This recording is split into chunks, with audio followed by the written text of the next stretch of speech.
Hey guys, we've finally crossed the halfway mark for Rings of Power Season 1, and while we're still waiting for some of the promised conflicts to come to bear, in this episode we got some heartfelt moments, a lot of preparing for battle, and a controversial origin for Mithril. Now before we dive in, be sure to hit subscribe so you don't miss great videos from the world of Middle-earth each and every week here on Nerd of the Rings. Episode 5 begins with Nori and the Stranger chatting about the Harfoot migration, and it appears Meteor Man is catching on to the Harfoot language fairly well. Now the locations Nori mentions are the Old Forest, Norfield Glen, and the Grove. None of these have any obvious tie to known locations of Middle-earth.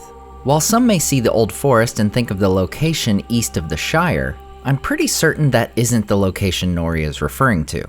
Given their location that we'll see shortly, I think it's far more likely she's referring to either Fangorn or Greenwood.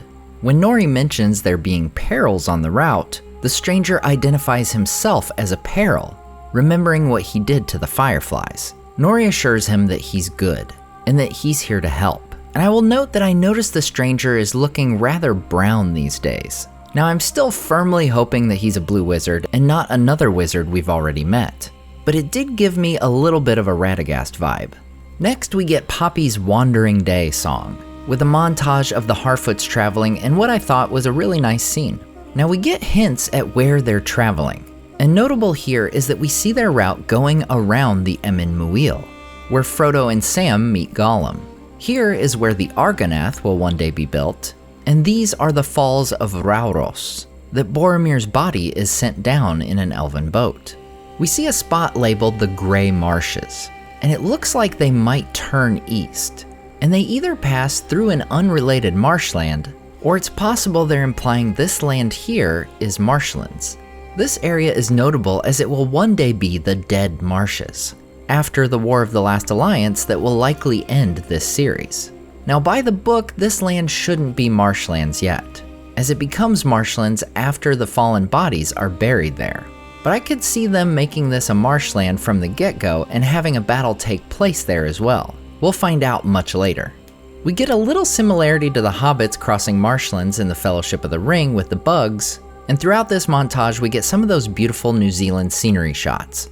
And in case you missed it, there was news recently that Season 2 will have some shooting in New Zealand, so hopefully we'll get more of these in the future as well. As for the locations on the map here, these don't ring any bells lore-wise, but I've got two theories on where we see them going. It seems a really long way to travel, but I wonder if these mountains we see here are the westernmost mountains of Rhûn, making this possibly the Sea of Rhûn. Now as I said, this would be a really long way for them to travel, but if they're circling back to Greenwood, that could make sense. Now when I saw the braids here, my mind immediately went to this section of what will one day be Gondor. However, they're on the wrong side of the Anduin for that, and the mouths of Entwash are more spread out than what we see on this map. These could just be original parts on the map to fill in the lands of southern Rhovanion, which could make this the mountain range outside of Mordor. As I said, I really like this montage and we get some nice heart-filled moments with the hobbits and Meteor Man. And as we see Meteor Man look to the sky, we get the line in the song, "Not all who wonder or wander are lost," which plays on the popular line from the poem about Aragorn. When I first heard the song, I was kind of torn on whether I liked this reference, or if it was just a cheap connection, but I've actually grown to like it. Knowing that it was Bilbo who wrote the poem about Aragorn, it could actually make sense that he would borrow from an old adage passed down through the generations of hobbits. We pan up to the sky from Meteor Man to show the moon, which will no doubt please fans of the theory that he is the man in the moon from Frodo's song in the Fellowship of the Ring. This transitions to the stranger's crash site, where we get our first glimpse at the people I'm calling the cultists. I think they're likely people who are loyal to Sauron in some form or fashion, and likely worship Morgoth. The armored one here seems to have an eye symbol on her neck piece, perhaps representing the Eye of Sauron, which as we know from the books is not a manifestation of any form of Sauron, but rather an emblem that stands for his unceasing vigilance and piercing gaze. We get a close-up look at the shady-looking gal from the trailer, who is apparently called the Dweller, with the other two being the Ascetic and the Nomad. A quick Google search tells me that ascetic is a person who practices severe self-discipline and abstention. Which, I don't know, maybe she's abstaining from food and this is an empty tray she carried around. Hard to say. Though on the back of whatever it is, we see the constellation that the stranger was drawing back in an earlier episode. It seems the dweller here is maybe doing some magic, or just got her hand dirty while checking out the footprints. And maybe it's just a light, but it sure seems like her cloak became a lot more gray than white. Either way, they're definitely on the trail of Meteor Man. Next, we see Adar basking in the sun, and one of his orcs says the tunnel is complete. Adar says he wishes the orc could feel the sun as he does, and mentions it will soon be gone. Now, I don't think he means the sun itself will literally be gone, but more likely that it'll be permanently obscured. Going back to my theory from a previous trailer breakdown, I think we'll soon see the eruption of Mount Doom, which will begin to make Mordor into the wasteland we know from The Lord of the Rings. Perhaps the tunnel has something to do with setting off Mount Doom, which will cloud all the lands of Mordor and make it hospitable for orcs. Bronwyn attempts to rally her people with a rousing speech, after which only half of her people immediately abandon her. Back in Numenor, Isildur wants to be on the expedition to Middle-earth, and Elendil is like, nah. While Isildur serving would make Elendil proud, he says Isildur has made his choice. In the court, we see dissent has broken out in Numenor about sending people to fight for Galadriel as people call out to Pharazon. Next, we see Sauron candidate number 1 forging, which is a pretty Sauron-y thing to do. And it turns out he can make some pretty awesome blades. He's summoned to a meeting with Miriel, Galadriel, and Pharazon, where he points out Ostirith on the map, the tower where Arondir and Bronwyn are hiding. For reference, here's Mount Doom. And here's the area that will eventually be Minas Tirith. It appears that Ostirith is near the southwest corner of what will become Mordor. Pharazon says he will inform the Sea Guard, and this seems to be a good time to say I have no idea what the military situation is in Numenor. They took volunteers to go to Middle-earth, but I don't know if that's out of necessity or just because it would be unpopular to use their army to help an elf, so they asked for volunteers instead. Personally, I was expecting Numenor to be a grand empire with a mighty army, the likes of which never before or since seen. So I'm hoping that will come down the road. Miriel mentions Halbrand going with them to Middle-earth, and Halbrand is like, say what?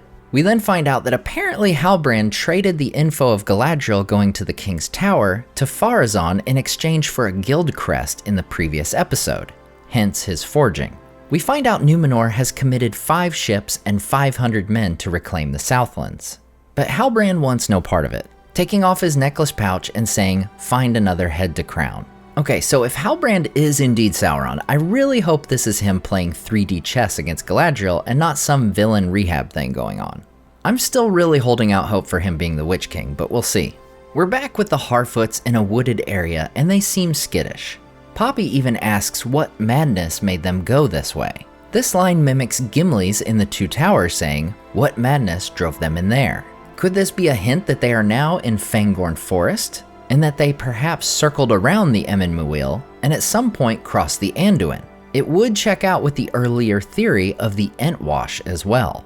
In a wide shot, we see a torn down statue, reminiscent of the scene in The Return of the King where Sam and Frodo see the decapitated statue of a Gondorian king. I wouldn't think there'd be any reason to have such statues in Fangorn Forest, so I'm starting to question my geography all over again. And just when you thought the Harfoots couldn't be any more cutthroat, turns out Malva here wants Sadok to take the wheels off the Brandyfoot cart and leave them for dead. Yikes. I think we might have a new Sauron candidate here. The wolf-like creatures we saw in an earlier episode attack and corner Malva, Nori, and Poppy, when the stranger intervenes, pulling a kind of shockwave move by slamming his hand to the ground, but in the process, injuring his arm. I think what we're seeing here is a wizard who's learning the dangers of being bound to a mortal form. Next, we're back in Numenor, and we get some more Quenya speech between Elendil and Galadriel, which I rather enjoy.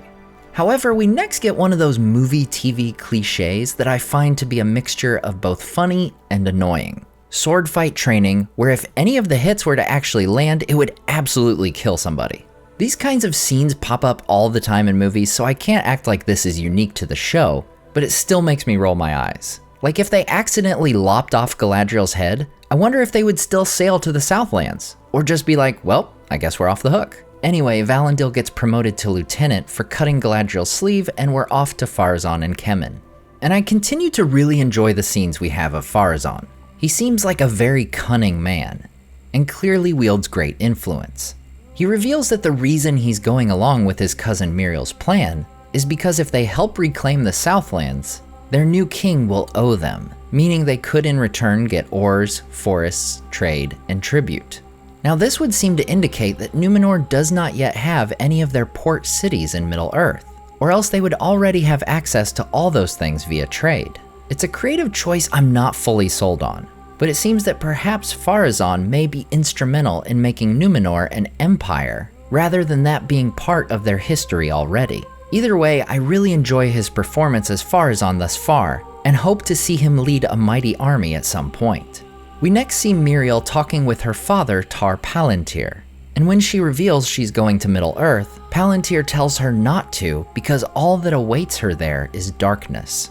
Now this is significant because Tar-Palantir's very name means far-sighted, and in the books, his gift of foresight shows him that if the White Tree were to ever perish, the line of the kings of Numenor would end. I have a feeling that if my previous theory holds true, Tar-Palantir has had a vision of the darkness of Mount Doom's eruption, covering the lands that become Mordor. Nori comes up on the stranger bathing his arm in the water, and the water and his hand begin to freeze over. This happens as he says Kala, which is Quenya for light. Nori grabs his arm, which is like a bad idea, and she gets tossed away as the ice breaks. It sounds to me like Meteor Man is saying Envinyata, or some variation of it, which means renew, which makes sense as he's trying to heal. Nori runs away scared, and the trees sway around the stranger kind of ominously. Next, we travel to Lindon, where Durin IV is at a banquet with Elrond, Gil-galad, and Celebrimbor. Here we get Gil-galad and Durin kind of butting heads, with neither wanting to reveal any secrets. Elrond cuts Durin off, making a joke that the elves move so slow that it takes them weeks to take a... well, you get the idea. While it's only 2 little letters and 1 small shh, the implication that a Tolkien character was about to use such crude profanity just feels out of place. While not as bad as last week's Elves Will Take Our Jobs, I'm not a fan of it. As tensions go back and forth, Durin says the material the elven table is made from is hallowed by the dwarves, and reserved for use in monuments and tombs of their honored dead. Gil-galad apologizes and says he will send it home with Durin so it can be treated with proper respect. And next we get a scene between Gil-galad and Elrond, where we get what will probably be the most controversial lore aspect of this episode. Gil-galad brings up something called the Song of the Roots of Hithaeglir, Hithaeglir being the Misty Mountains. Gil-galad says, "Recount it, Elrond Perithel." Perithel is the Sindarin word for half-elven, as Elrond is often referred to as Elrond half-elven. So the story goes that one of the Silmarils is hidden in a tree at the top of the Misty Mountains.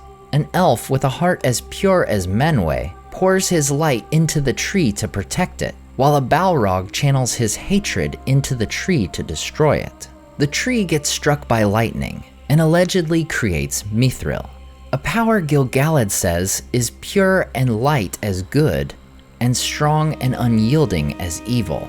And I have thoughts. To answer the first question I'll get asked a lot, no, this does not come from Tolkien's books. As far as the Silmaril being hidden in a tree, it's very odd as we know where the 3 Silmarils are. One is the light we see as Eärendil's star, one is thrown in the sea by Maglor, and one Maithros takes with him into a fiery chasm at the end of the First Age. Unless a tree somehow grew out of the fiery chasm of Maithros, the idea that a Silmaril was hidden in a tree is kinda nuts. Now I think there's reason to believe this story is total nonsense within the show, but we'll get to that later in the video. Real quick, I think this may be another instance where we have not an adaptation of a First Age event, but some visual inspiration of one. This shot of the elf and Balrog fighting on a precipice calls to mind the great elf Glorfindel, who fought a Balrog during the fall of Gondolin, saving many fleeing the city, including Eärendil, and while we don't know for certain, possibly Celebrimbor. Glorfindel is a character who could very well turn up in this series, For while he dies in the battle, he is re-embodied by the Valar and sent back to Middle-earth around 1600 of the Second Age, around the same time the Blue Wizards arrive. Next, we see why Gil-galad is so keen on Mithril. He takes Elrond to their sacred tree, which he says is decaying, though it looks like some black War of the Worlds type gunk is growing on it. Gil-galad says that he sent Galadriel away, hoping that the last vestiges of war leaving would stop it, but that the light of the Eldar is fading. Elrond stands his ground on not breaking his oath to Durin, which I'm very thankful for.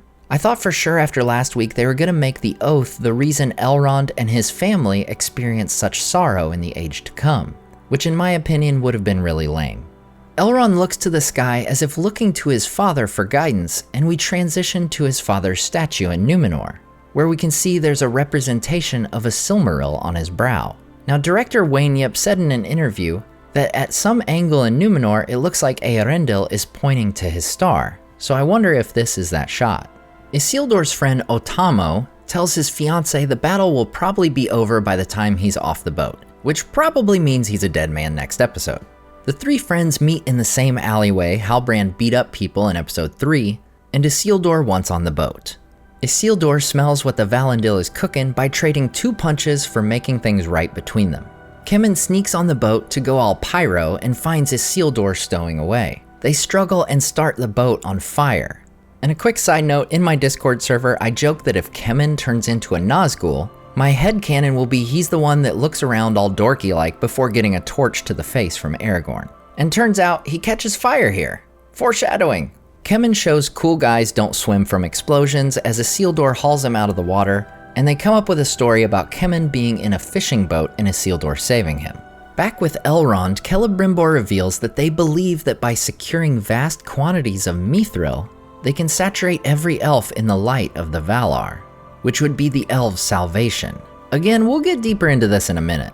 Next, Celebrimbor says he was there the night Eärendil set sail for Valinor, which actually does check out, as Celebrimbor did live in Gondolin before its fall, and the survivors of Gondolin, including Eärendil and his parents, fled to the havens of Sirion in the south.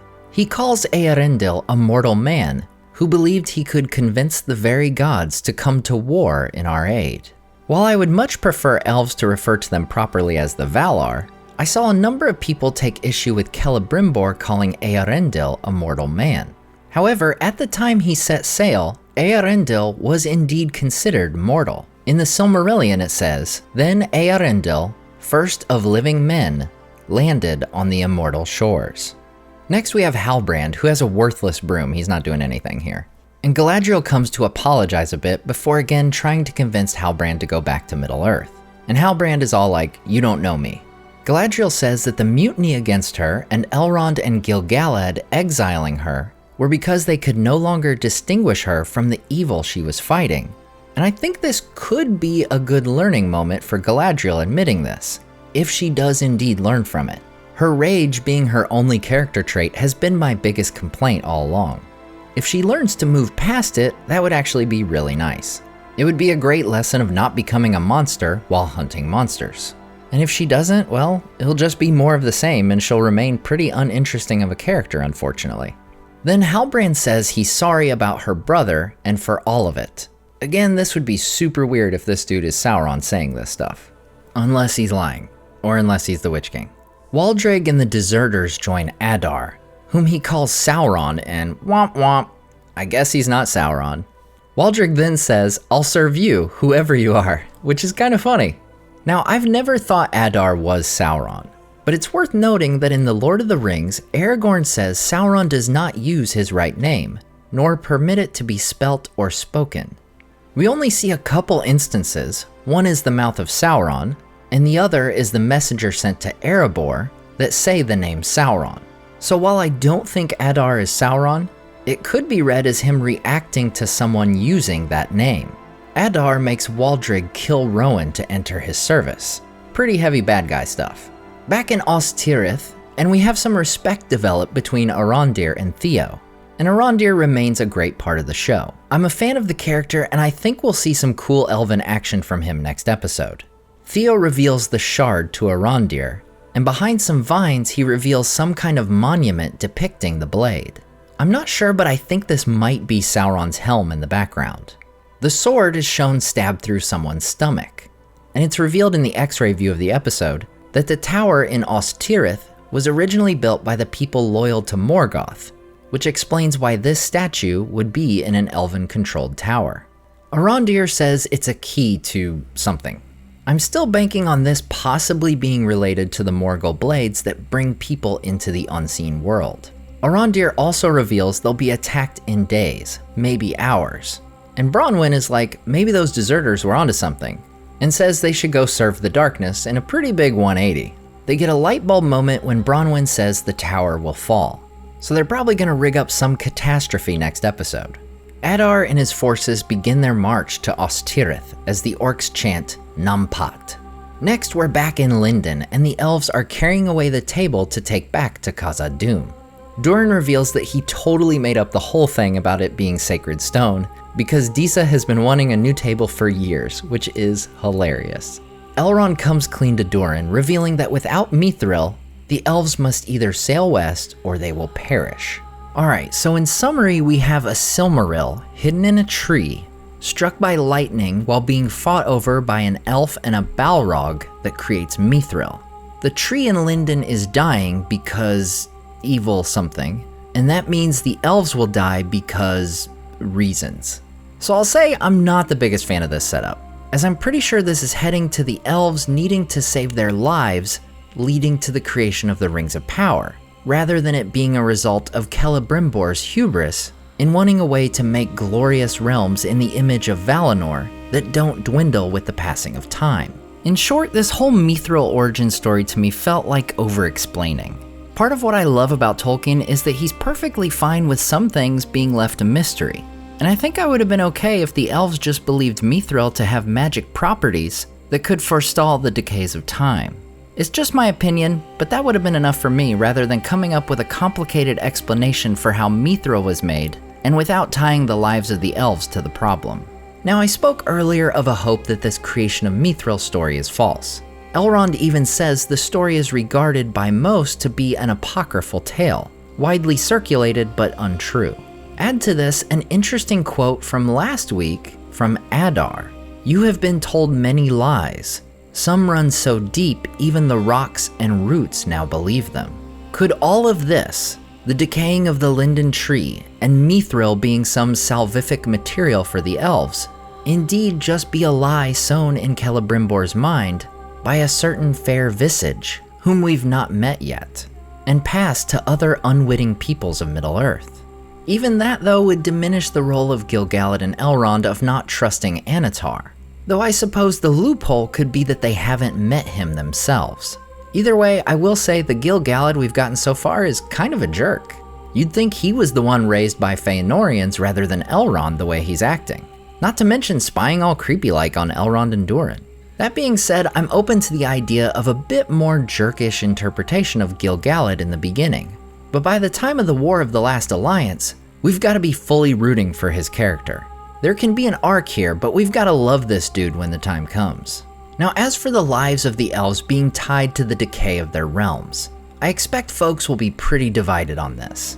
It's very similar to how in The Return of the King, Elrond says Arwen is dying because of the evil of Sauron. While it provided some extra motivation for Aragorn, it's totally made up for that purpose. For a lot of folks, the way you feel about that addition in the Return of the King film will probably be similar to this. Back to the story, Durin jokes about the fate of the elves being in his hands, but I love that there's never really any question that he's gonna help out Elrond and his people. Durin's a good dude, through and through. Elrond and Durin set off for Khazad-dûm, and to convince his father. Halbrand snatches up his pouch and appears to embrace going back to Middle-earth to reclaim whatever kingship might await him. And we get a processional scene as the volunteer soldiers leave the city to cheers and applause, which is quite the difference in tone compared to Faramir's leaving Minas Tirith. It kind of makes me wonder if this volunteer force isn't about to get their butts kicked in the battle to come. Isildur comes aboard the ship, and it's revealed Elendil has assigned him the post of sweeping the stables. Galadriel arrives in the Numenorean gifted armor, And we see Halbrand in the reddish armor from the poster days along with the swords he was making. Elendil is the captain and future king we would all follow as they make their way for Middle-earth. Now that they've been revealed in the show, I'll say I'm personally not the biggest fan of the Numenorean armor we see here. While I like incorporating the fish scale design, it feels a bit much and kinda looks like it would be weak. Maybe paired with green chest plates it would look better. I think Miriel's gold armor definitely looks better, but the soldiers kinda look like a sea of beige. I know some have said they don't like the horsetails on the helmets and the horse swords, but knowing that Numenor's central region of Mithril, in which the capital is located, is famed for its horses, I think this makes sense. Also, you can always look at the swords as being seahorses to get the best of both worlds. That being said, I do rather enjoy Elendil's helm, as it calls to mind the helms of the Fountain Guards in The Return of the King. Incidentally, the helms of the guards of the Citadel in Gondor in the books are made of, you guessed it, Mithril. So we see these 3 really cool looking ships of Numenor, and I forgot, yeah, we're down to 3 ships, so presumably 300 people now. I guess they don't have any spare ships. This is another thing I was wondering about because they presumably still have the volunteers, but you'd think they'd have more ships they could use. I don't know, but it might be another reason to think that they're about to get their butts kicked. Next week, it seems like we're going to get the action-packed battle that many have been waiting for as the Southlands and Numenor stories collide. And if I'm not mistaken and my theory proves true, we may see the first step of Before becoming Mordor. Now be sure to come back on Tuesday when I'll be interviewing Maxim Baldry, who plays Isildur. And of course, we'll be back here next week with the watch party and breakdown of episode 6. As always, I want to say a huge thank you to my Patreon supporters who make this channel possible. Tom DeBombadil 19, Listen Me the Cinda, Kella Brimbor, The Mighty Mim, Team Weasel, Rabbi Rob Thomas, Charles Leisure, Toby Mob's Music, Sky Carcass, Slide Belts, Dane Ragnarsson, Salim Rahman, Zetrock, Berto Berg, Grand Strategy Nerd, Graham Darricott, The Dark-Haired One, Wyland, Michael Wu, and Debbie. If you enjoyed the artwork in this video, check out the artists in the description and purchase prints of their great work for yourself. Thanks so much for watching and subscribing, and we'll see you next time on Nerd of the Rings.